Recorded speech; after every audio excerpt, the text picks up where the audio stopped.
was grandma that taught me adult language, right? Things like, I'm going to share a 7-minute story that will let you know almost everything you need to know about me.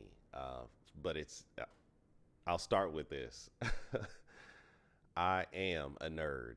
Uh, I'm that type of nerd that would ask questions during the last 2 minutes of that long conference call, right? I'm a nerd. I'm the type of nerd that would cover his exam during the test to make sure nobody was cheating. I'm that type of nerd in elementary school that would eagerly raise his hand to answer every single question. So I remember this one day when my teacher asked the question towards the end of the year, what do you want to be when you grow up?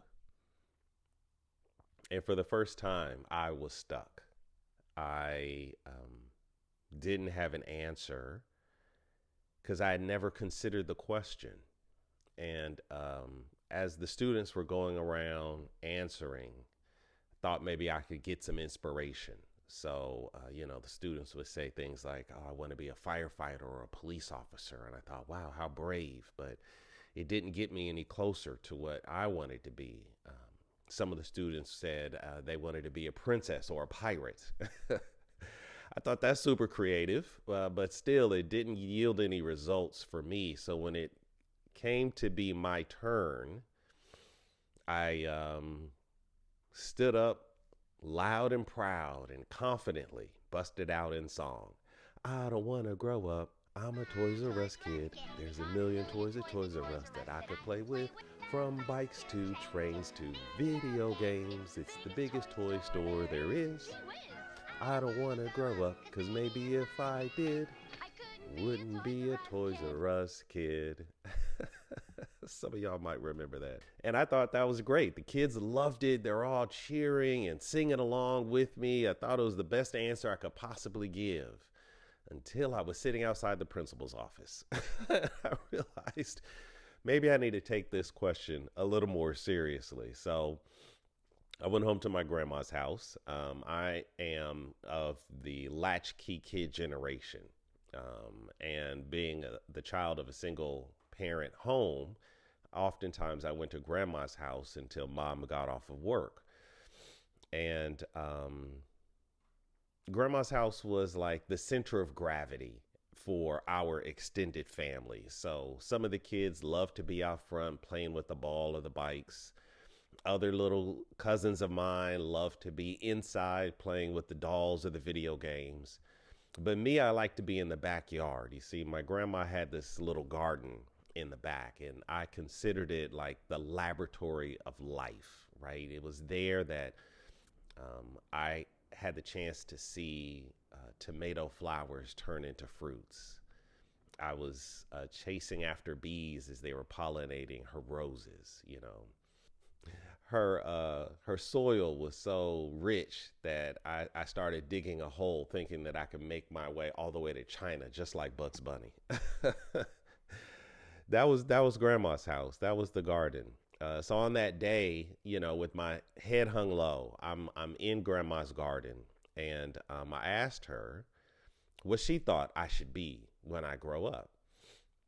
And she said, well, everybody wants to be a doctor, a lawyer, or a business chief. And I didn't know what a business chief was, but as I was sitting in this garden, what I affectionately consider the laboratory of life, I decided I want to be a doctor.